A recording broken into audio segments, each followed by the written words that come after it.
And we'll record to the cloud as well.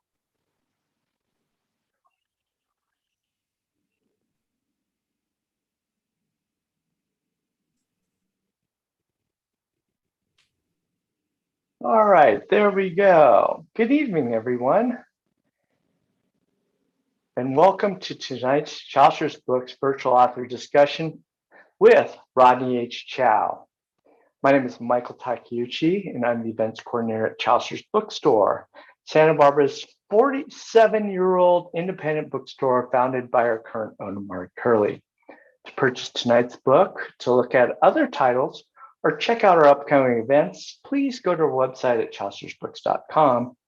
Speaking of upcoming events, please join us next week when we bring on September 2nd, the editor of Highlights magazine, Christine French-Coley, who will talk about their publication, Dear Highlights, letters over the course of several decades to that magazine. That event starts at 7 p.m. Pacific, just like this one. We ask that everyone remain yourselves muted until we begin the audience questions at the end of the program. Tonight's event is being simulcasted and is also recorded for our YouTube channel and will be available to view after program's completion. So let's begin. Tonight, we welcome author Rodney Chow. And he's here to talk about his memoir, American as Apple Pie. Rodney H. Chow was born in San Francisco, California in 1929. He's a descendant of early Chinese immigrants that came to Oregon in 1812. His great-grandfather came to California in the 1860s and worked as one of the laborers that built the Transcontinental Railroad over the Sierra Nevada mountains. His family left Lott, California after losing everything in the Great Depression and arrived in Los Angeles around 1930, where his story begins. So everyone, please welcome Rodney Chow. Come on out, Rodney.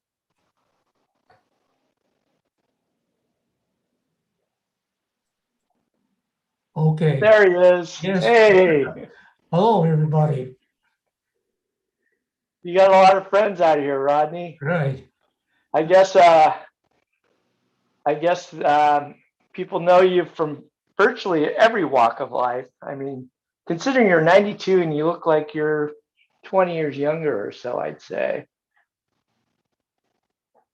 So tell me, Rodney, why did you decide to write this book? Well, I've seen so many books written by minorities, and it kind of left the reader feeling kind of bad or guilty. Mm-hmm. And I wanted to bring something to the market where my readers would feel good. And acknowledge the past, but don't dwell on it, and just talk about the good things, because there are good things and there are bad things. And I felt that if we concentrate on the good things, we can then learn how to live together. So how long did this process take you to write this book? It took me 3 years.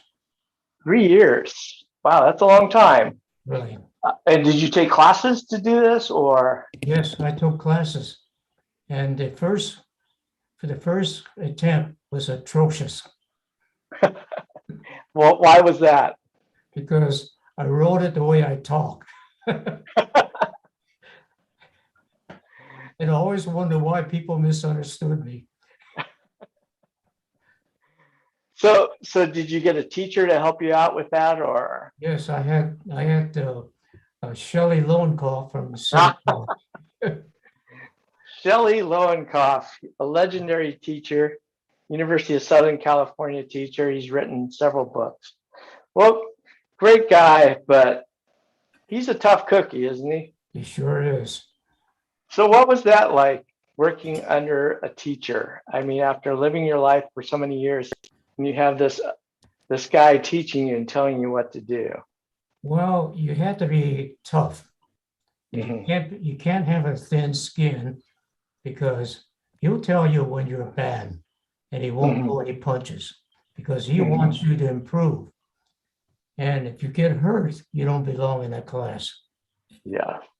So if you survive Shelley, then you should be able to publish a book. Okay, then. Right. But it took me 3 years to learn Yeah. So your early life, actually, I'd like to go back to before you were born. Unlike a lot of books that are out in talking about Asian American experience, a lot of it has been new immigrants. However, you've been in this country, your family's been in this country for 5 generations, starting with, I think it was your grandfather's great grandfather, it. Yes. I believe. So who came over here from China and how did they come over here? Well, he was a young teenager and he got kidnapped by the merchant seaman Mhm. into a cabin boy, and he had to work like a slave. And he wasn't able to tell his family that he was on a ship. And so when Mhm. he reached shore, he found out it was Oregon, and he jumped overboard and then came ashore. And then he Mm. married an American Indian woman and had a son. But like all typical sojourners back in those days, Mhm. they pretty well mistreated the Indian woman because they left the family, and he went back to China, married, and got another son who came back to look for his Indian family, but he couldn't Mm. find them. And so he stayed here. And I believe he was the one, he or his son was the one that worked on building the railroads. Wow. So, how did you find out about all this? It's all by, we started interrogating all the members of the family, and there is a lot of discrepancies and a lot of variations. And so, Mhm. so you just did the best you could.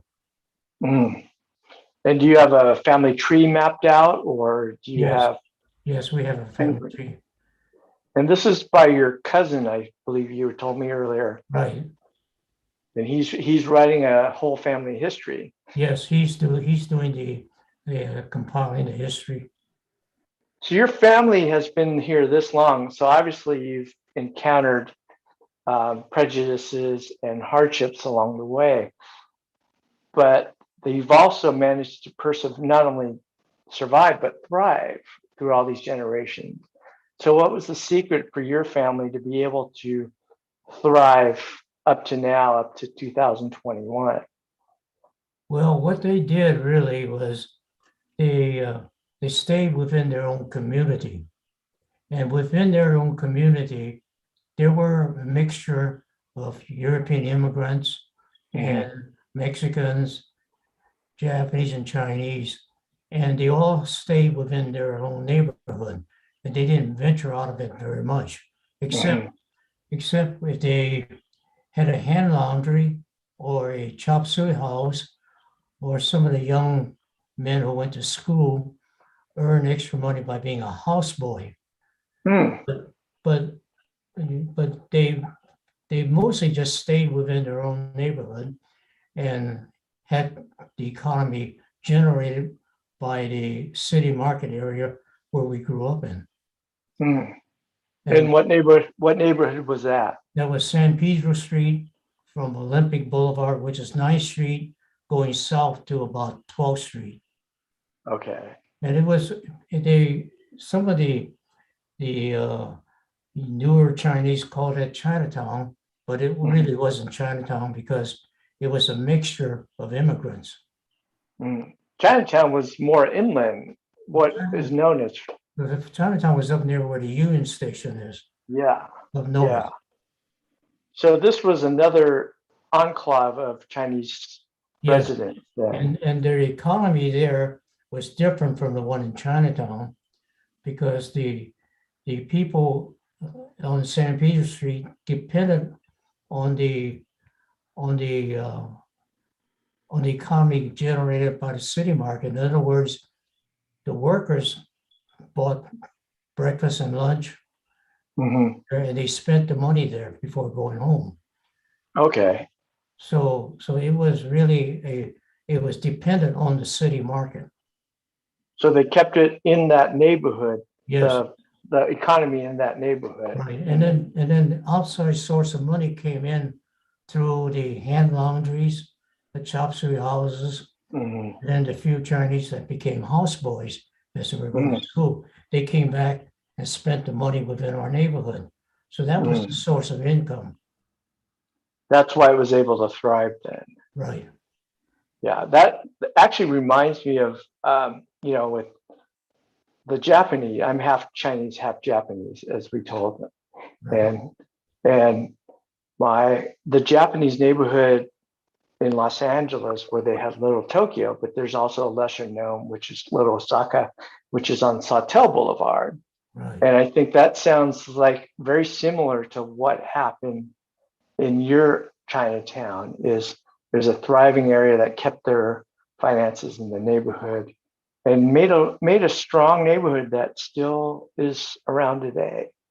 Well, the community of San Pedro Street, as it Mm, existed when I was growing up, is not there anymore. okay. It uh, the Japanese economy were also about the same as ours, but they had another source of income because they were the farmers, Mhm, and to truck in the produce, they had their trucking mhm. companies, Ah, you see. And so, okay. and they also had the business right along with our businesses. So Okay. St. Peter Street was Chinese, Japanese, and some white business, and all mixed up in there. And not too far, you have the Mexican grocery stores. Yeah. You were born in 1926, so it's a few Not, years before no, 1929. 29. I'm sorry. So Right, it was right before the crash, the Great Depression. So right, you essentially were born in the Depression. right. And so what was that like growing up with your family? Your early childhood was spent during the Depression. Well, it was a very tough time. I remember living in a house with no furniture, Mm, sleeping on the floor with a mattress on the floor. mhm, We had mhm, a dinner table and a couple of chairs, but that was it. mm, And we didn't feel poor because everybody was poor. mhm, You were no better than your neighbors, and mhm, it didn't make any difference which ethnic group you were. Everybody was poor, mm, and there were families where fathers worked one day and didn't have work the next day. mm. But your father was very ingenious in creating businesses, with I'm going to have you read about a little bit about this as Well, far as he was oh, go ahead. I want to make a correction there. Okay. The brains of the family was my mother, Ah, and my father didn't admit it until after she died. And he told me one day, he says, your mother was the brains, I was just the muscle. so She, I should say, I'm sorry, Miss Chow. I apologize to your mother. right. And I apologize to my mother for insulting you. But together, they create a lot of business, Well, and it was a very difficult time. that was the way a lot of the families were. Everybody had to work, Mhm, particularly the Asian families. Mother, father, mhm, and the kids. Everybody pitched in. mhm. And But what was different about your family in terms of being able to succeed in a terrible time like the Great Depression? well, there was really no real big difference. My father just happened to fall in peddling fish, Mhm, you see, and the other Chinese families who didn't have the grocery stores peddled vegetables, mm, and they peddled vegetables in the white neighborhoods, and that's mhm, how they brought the money back in. And uh, because my father was in the fish business during the war, when all the restaurants were having a booming business, in the Chinese restaurants, fried shrimp was the big deal. Mhm. And my father was there with the shrimp. Uh, And so that's how his business grew to about, mhm. well, he sold as much as 30 to 50 tons per month. Mm. And as a child, I think you were about 8 years old. You worked for him, Oh, didn't yeah. you? We all had to pitch in. I remember going to public school, and right after Mhm. public school, we had to go to Chinese school. And then on Saturdays and Sundays, I worked in my father's store. Mm. And when on the holidays, I worked along with my father when he was peeling fish on his Mhm. pickup truck. I remember reading that you were nervous, Oh, yes, because you're running errands for him. yes, Yeah. So because, maybe you could read a little bit about that time if you don't mind, Rodney. oh, sure, I'd love to. Okay. Okay, this is on page 13. Another time, a cook from one of the restaurants came and motioned to Pop which fish he wanted for his kitchen. Then he left. Pop cleaned it, and I delivered the fish. When I got to the kitchen, the cook took the fish out of my bucket. Then I walked to the cashier's counter, waiting to be paid. He knew me and had no problem giving me the money. I was less than 4 feet tall, barely able to see over the counter. The cashier towered over me. I turned my face over to see his face. He looked like a giant staring down at me. Luckily, he had a smile. That helped a lot.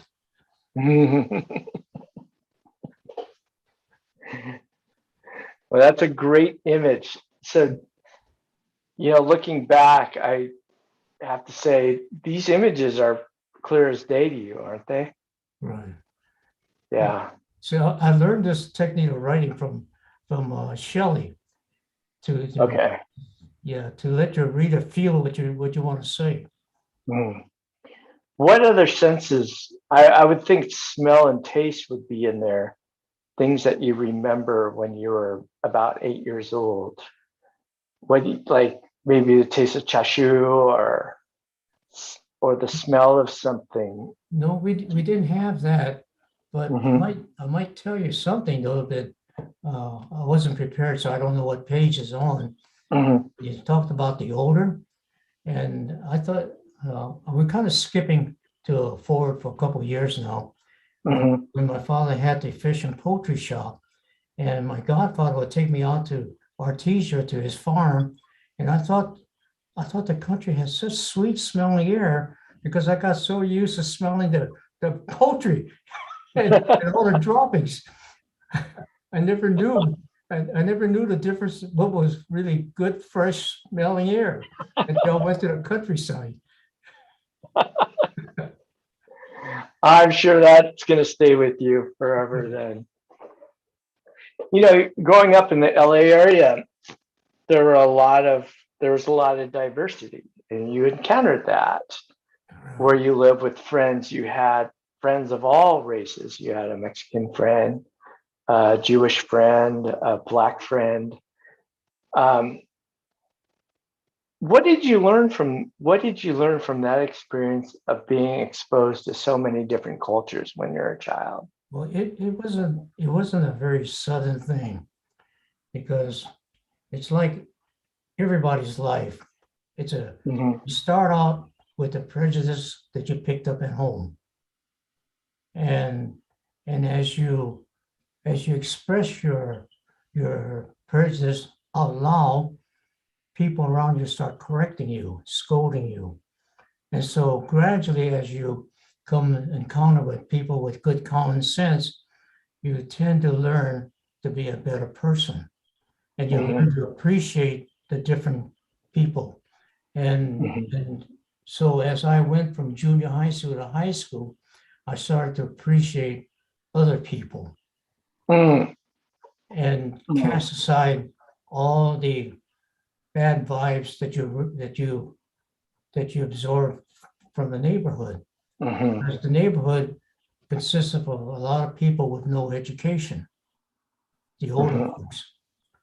And so you learn in school as you play with other people that some of your ideas were wrong. And so that makes you a better person where you can then become more successful in your older life. Otherwise, you won't get anywhere. You'd be forever mad at somebody or looking down at somebody. And how can you succeed? You can't. Mm. And that's what my book is about. Yeah. Yes. So there's one time I think Thanksgiving Right. that you're talking about that spoke to this a little bit.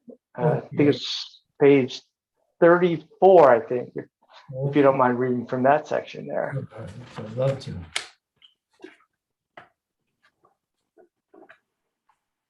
Okay. Mom prepared the Thanksgiving meal. Then around 4 p.m., the turkey was cooked and the table was set. Everyone, Uncle Joe, Uncle John, Mom and Pop, and we children sat down. We were having a homemade banquet. We could feel the eagerness from everyone ready to eat this special feast of turkeys, yam, mashed potato, and bread stuffings with gravy. Yummy. Mm. This was happy family time. Everyone was having a great time talking and eating. We were almost finished eating when someone asked, "Where's Teddy?" No one had noticed he was still off playing with neighbor kids. What? No one had missed him? Uncle John rushed to the front door and shouted, "Teddy, come in. Everyone is almost finished eating." Teddy was 8 years old, my little brother. He was having too much fun playing with his friends and did not hear Mom call us in for dinner. So I'll let you folks read the rest of it. So in your family, you had your mother, father, you had Teddy, but you also had other siblings. Who else did you have with you? Right. You had another brother, right? Yes, I know another brother. Yeah. We had two And what? brothers, Okay, and their names besides uh, Teddy. Teddy and then Stanley. Mhm. Then you had a sister. Yes, my sister Prudy and Yeah. Patricia and Okay. Pam. Wow, that's a big family then. Right. Wow. Through this all, growing up Asian American and Chinese American, I'm sure you encountered things like people, go back to your country type of thing, or assuming that you were actually not American. And I wanted to know, how did you feel about that when people would say things like that, Well, even though you're a fifth generation American? it kind of upset us. The one phrase that we always hear is, "When are you going back?" Hmm. Oh We used yeah. to hear that a lot. When are you going back? And I remember one time we were kids and we were saying to each other, "Well, where would we go back to? We were born here." And so, Mm. so that was one that, but by and large, we were in a secluded neighborhood, was away from the other neighborhood that didn't want us, and so we didn't encounter so much bad feelings because we purposely stayed away from those places. Mm. You had to do that out of survival, I Yes, would think. if you didn't want your feelings hurt, you just didn't go into those areas. Mhm. But your family seems, I mean, you served in the army, and we'll talk about that in a little bit, but seem to be very proud American, even when you were young, Uh, from what I read. Proud of what? Americans. Yes. Uh, I I wanted, well, I just wanted to be, I just wanted, well, one of the purpose of my book is I wanted the majority to know that deep in the heart of all minorities, they wanted to be accepted as American. And so you have to give them a chance to let them show you. And Mhm. that's what I wanted. That's another purpose of my book. Mm. And I have that in the first part of my book where I explain about that. Mm. And you had some experiences in the Army Oh, addressing a situation like this, right? yes. And I could tell you one part of it, Okay. so it won't take too much time reading it. And it was kind of hilarious because Hmm. I was I was going to this camp in West Virginia and going to the mess hall with the tray in my hand as we walked down the line getting our food. And this tall fellow got so excited and he saw me and he had this long spatula. He was passing out mashed potato and he got real excited. He says, "I know what you are. I seen you in movies." And so I got 2 scoops of mashed potato instead of one. And I thought it was so funny. You know, I really, I mean, I've never forgotten it. Hey, it helped you that time, so it's Yeah, okay. right. Yeah. Um, did you want to read more about the Army or? Well, I was only going to read that one that I just told you. Okay, okay, that's fine. Well, That's fine. I could tell you one more instance. It's in the book. Sure. Um, we were taking a week off, and some of the fellows wanted to see go to Canada. At that time, I was stationed near on the Chesapeake Bay, right outside of Baltimore, and we wanted to go to the frontier, Chateauneuf. And at that time was the end of the war. It was 1953. Korean Hmm. War was on, and World War II had still fresh in everybody's mind. Hmm. And then while we were there, a whole bunch of women from Europe, tourists, was there. And my friend ran over laughing. And he said to me, "Rodney, you know what I heard that woman said?" I said, "No, what'd she say?" She says, "What? Japanese and American army already?"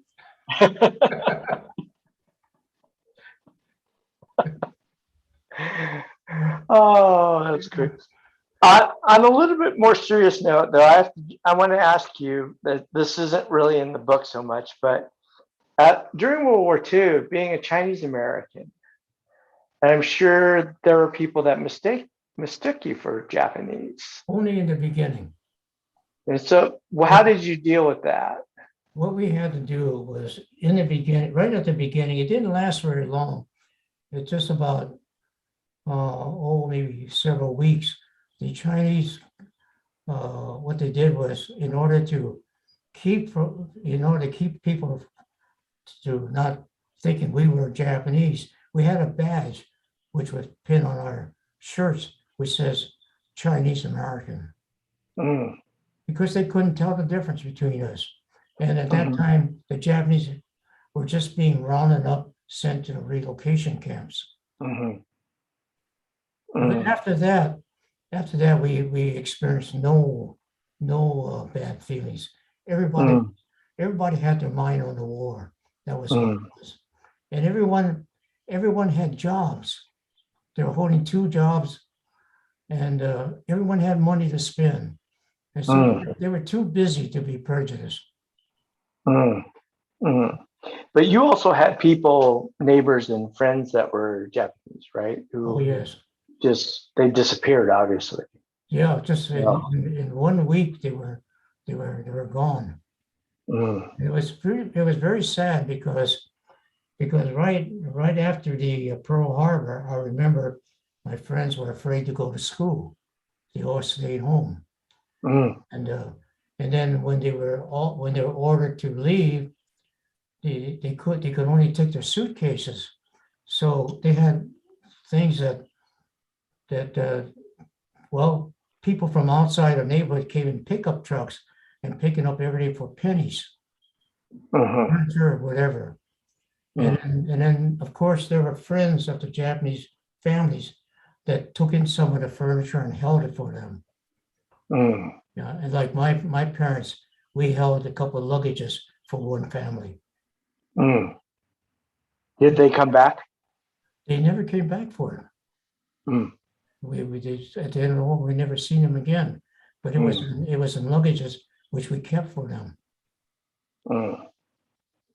That's interesting. Yeah.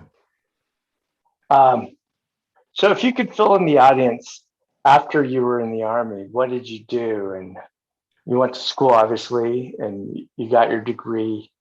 But if you could talk a little bit about that, what you did over that period of time.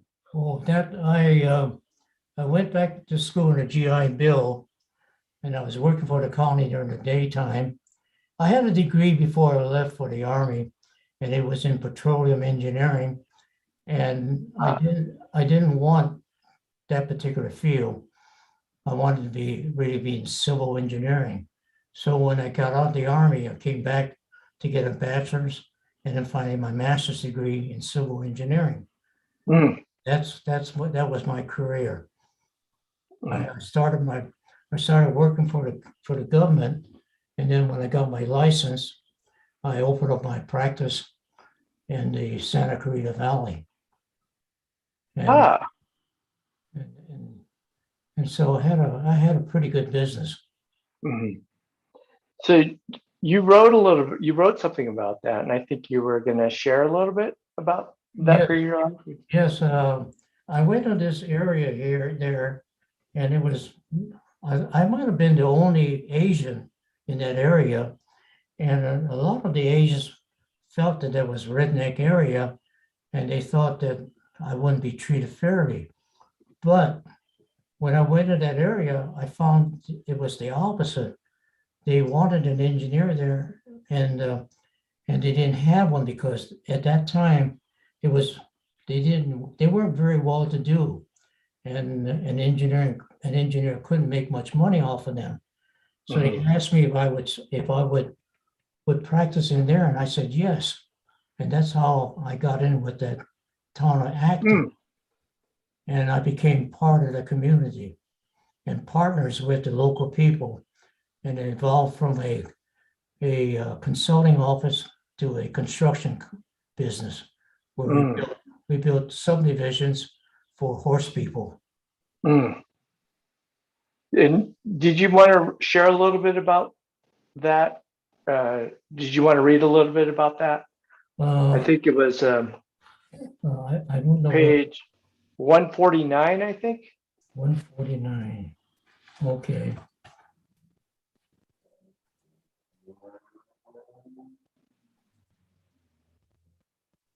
Oh, I'll tell you.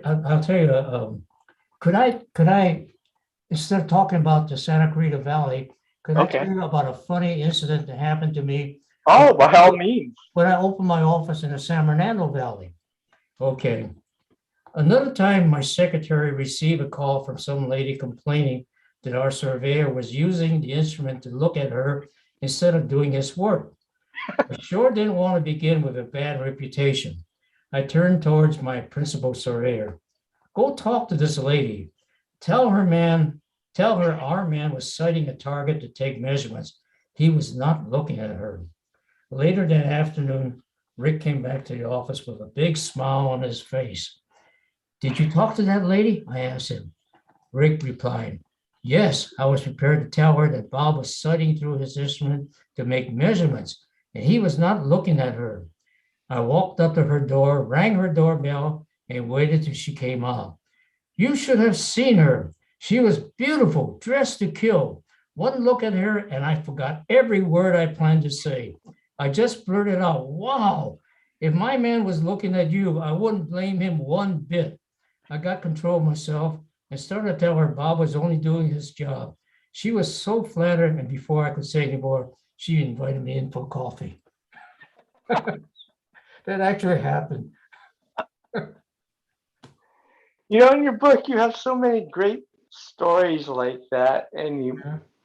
threaded them all together in these little moments that are just really delicious moments. And I really, for those who haven't read the book, that's the one thing I enjoyed the most about your book, Rodney, is being able to put everything together with the little stories. Right.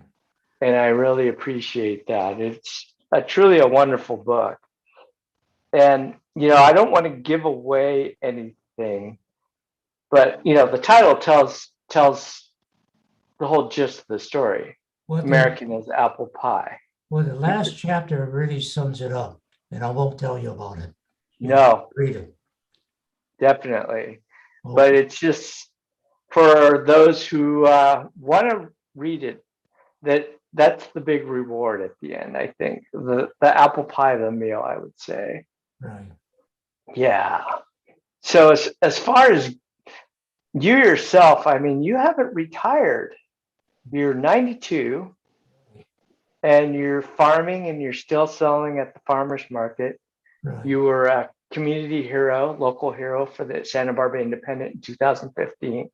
Right. Because you helped the young couple secure a federal housing loan, Well, correct?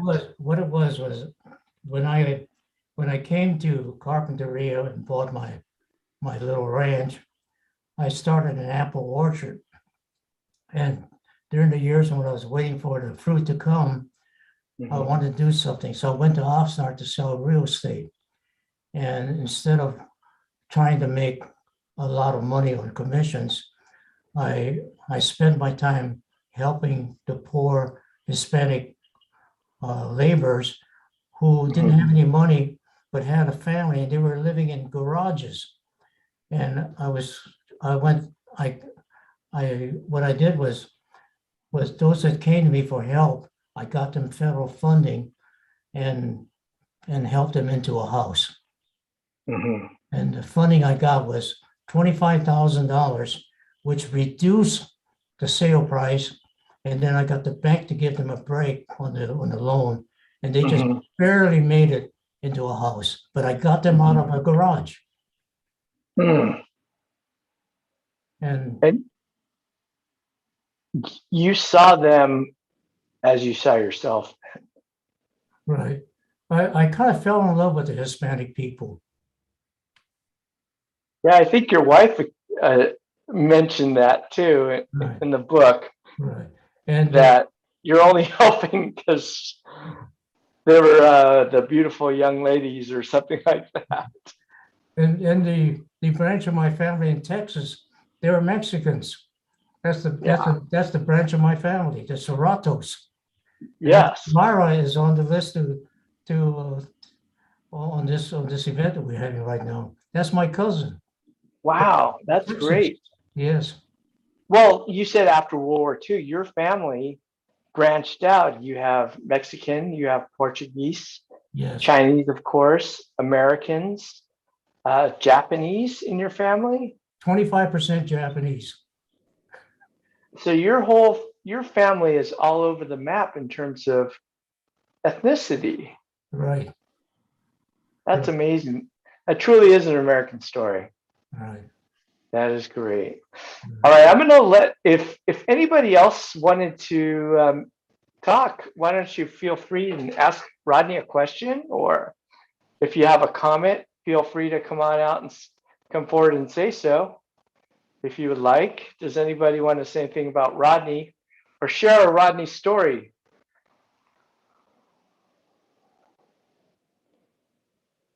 Okay, let's see. Or does anybody have a question? Hello. Hi. Hi. We're Pat and Cat. We worked with Rodney. Can you see us? Yes. We worked with Rodney in the real estate business in Oxnard, and he was a wonderful guy. Rodney worked for our real estate company in Oxnard for many years, and we have grown to love him. He's like a family member to us, and we're so proud of him for writing this book. And we've been beside him the whole way, and we're just thrilled for him. Did you get that, Rodney? Yes, I heard it. Mm-hmm. I was real surprised when I went to work out of his office. I never dreamed we'd become such close friends. How could we not? Yeah. Besides, you give us fruit and vegetables. Is there anybody else that'd like to Yeah. share something about Rodney? Hi, cousin Rodney. Oh, well, hi. Well, that's my cousin Joe Sorato. Yeah, Ah, Behind are there. you in Mariah, Texas? Yeah. Texas, yeah. yeah, Texas. That's the Mexican family. My branch of that's my Mexican branch of my family. Yeah. All of them. How are you related? They're my cousins. My Aunt Alberta, well, she would tell me quite a lot about the other side of the family. Mhm. And so when we got older, I didn't know I had any other cousins or anything. And so my younger sister was the one who started branching out, and she told me that she met up with my Aunt Alberta. Mhm. See, my dad didn't want us to know about the other side of the family. Mm.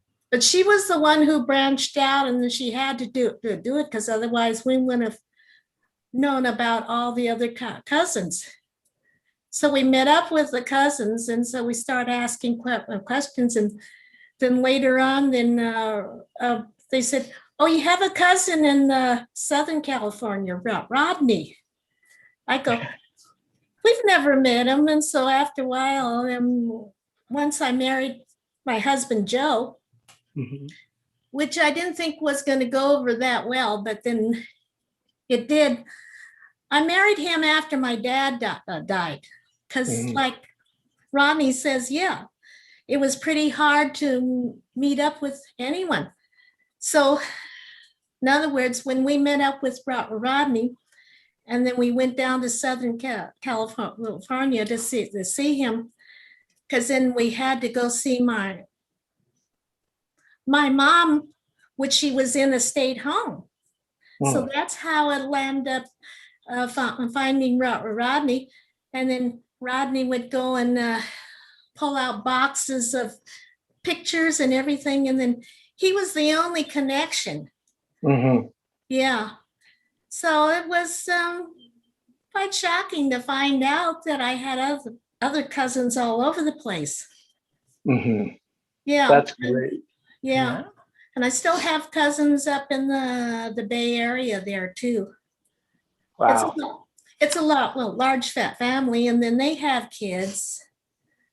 And so this is my daughter, Christella. Hi. And So then can I ask you a question? Can I ask you a question? yes. When you found out that your family tree exploded, what was your thoughts? What was your reaction to knowing that you have all these cousins that you never knew about? It was really great because my sister hadn't gone and ventured out to find them. I would have never known. Mhm. No, because the way my father was, he came from China and then the old ways, and I couldn't bring any guys up the door. Mm. Because one time I came home from work and then I said, well, I'm going out. And then my dad said, who are you going out with? And so he came up to the door, and my dad told him, you're not taking my daughter out. But he was dressed, and we were going to go out to dinner and a movie. So after that, I went to work the next day, and I told him, you meet me down at the corner. Don't come up to the front door. So in other words, all my other cousins, like Richard, Ronald, and Rhonda, those are all the first cousins. And That's great. And so out of the two cousins, the first cousins, the marriages were arranged. Mhm. Yeah, it still goes on. Wow, what a great story. Yeah. Does anybody else have anything they'd like to share? I met Rodney when he first started writing, And he had trouble in part because he had worked as an engineer for so long. He wasn't used to writing fiction or memoirs or Mhm. regular prose, and engineers do have a hard time, you know, speaking regular or writing regular English. And so I'm really pleased at how much he did put into the book and never got discouraged, just kept on doing it. And I Mhm. think that's the way he's lived his whole life. So it's a great example to all of us. I was part of that writers group too, and Rodney was very faithful. We meet Tuesdays at 10 at the library in Carpinteria. And of course, all of us other would-be writers pick at him. I mean, if we found a grammatical thing or an awkward turn of phrase, you know, we would be sure and bring it up. He was never discouraged. He was never on the defensive. He fixed it, and then he'd come back the next week and read it to us, and he was always grateful that we that we cared enough to correct little things like that. So I have a question for the both of you, and then to see your friend and your writing group partner come out with a book. How does that make you feel? Well, wonderful, Yeah, it's wonderful, great. wonderful. And he's doing a fantastic job of letting other people know about the book. I mean, Yeah, as soon as I heard about it, I said, people are going to be interested in this story. It's a tremendous story, and it's a great message. And so I'm glad to see it working out for him. So Rodney, are your ears burning here? Would anybody else like to share before we wrap this up? We've got a few more minutes. Feel free to come forward, or even off camera, say something if you'd like. This is cousin Rhonda. So can you hear me? Hey, So yeah. I just want to say congratulations to Rodney. He told us about the book a little before we went to visit him, right before the pandemic. So I'm just happy that everything went through and he finished his book. So very proud of you, Rodney. Just want to let you know. Well, thank you very much. It's neat to see your family out here, isn't it? Yeah, you're right. I have to share one little thing before the next person comes on is you were pretty assertive when you came to Chaucer's with your book. And it was essentially, you're going to carry our book and you're going to give us an event here.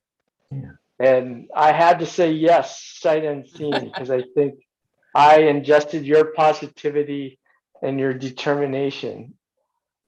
And I'm really glad that we did, because this crowd is a wonderful crowd that came out to listen to you. Thank you So very if I much. may, Yeah. my name is Leslie Armstrong. Hi, Hi. Rodney. Hi, I'm your Leslie. friend Genevieve's friend. Yes, I know. Genevieve introduced us, and I kind of kept up with the book going along. Remember, you would give me your little passages and chapters to read and so on. Right. And I have to say, unfortunately, I've been ill. So I've been not only under quarantine because of COVID, but because I've had this illness. So I've really not been able to see anyone. So I apologize for not seeing you. But I've been following what you're doing. And again, I'm very proud of your achievement. That is a great achievement to go to Chaucer's and say, you're going to carry my book. You're going to have an event. I love it. That is so like you. And you know what? No one could possibly meet you, Rodney, and not help but fall in love with you, because you're a man of such character and you have so much history and so much wisdom to share. And I appreciate you. Thank you. Oh, thank you for sharing that. Could I say just a moment? Yes. It's Brian, also from the writing class, one of the clan, as it were. And I'd like to congratulate you, Rodney, on your book, because these gestation periods are quite trying. And I think the thing which I enjoy about your book, and I haven't read it yet, but it's certainly down to go, is the title. As American as I always thought that was a brilliant title, and I still do. Absolutely.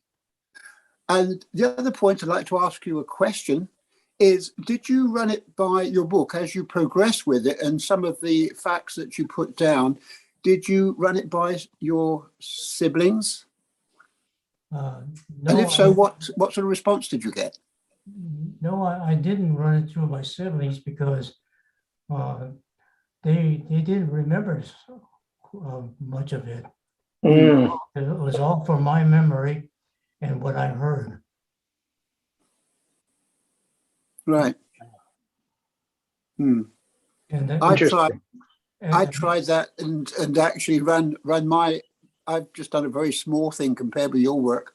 I ran it by by my brothers. One of them wouldn't read it. He flatly refused to read it, and I don't know why, but that's how it worked out in the end. But I was just curious in your case. No, I didn't do that because, well, I just didn't really think of it. It was all from my memory. Yeah. And then from what I heard that different people talked about, and, from my cousins, so forth. Yeah. Anyway, congratulations, Rodney. Well, thank you very much. Would anybody else like to add something? Excuse me. Well, Rodney, what do you think of your event? What was it again? What do you think of your event here? What is?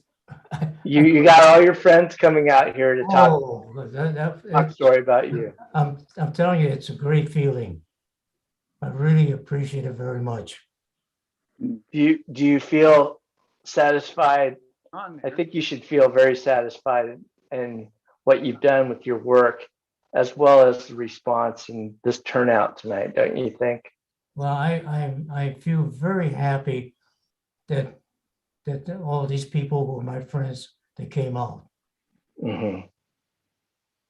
Mr. Rock, it's a great feeling to know you have friends. Go ahead.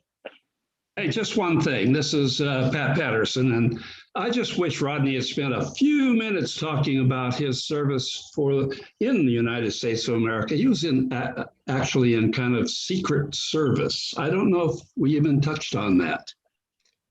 Oh. Well, I was doing. I didn't have to wear a uniform very much, and I didn't have to go to Korea. Everything was stateside, and we were. I can't tell you too much about it, except we were part of the counterintelligence that prevented the communists from using chemical warfare against us. And that's about the extent that I could tell you. It was very top secret. Wow. That's incredible. Thank you, Rodney. Okay.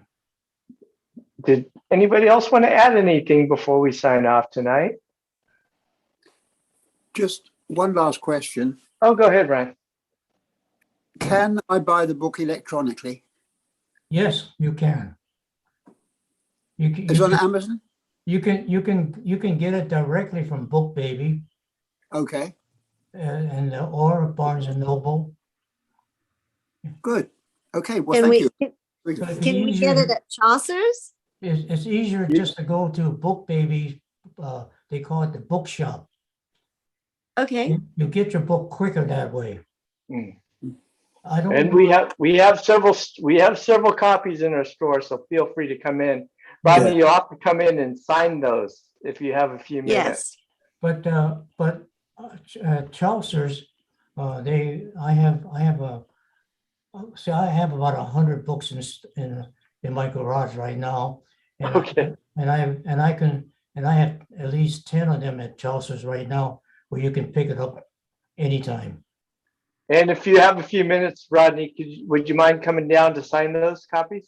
I sure would love to. And he brings them to the Carpinteria Farmers Market. You can buy them there. There you go. But Michael, I want to ask you something. Go ahead. Now, to answer Brian's question, I don't know, because Brian usually likes ebooks. So can he get an ebook through Chaucer? I don't think we do the ebooks, to be honest. Yes, we are purely Okay. brick and mortar page, printed page. Okay, We can do Audible, but we can't do the ebooks yet. okay. Thank you for that. Thank you. Okay.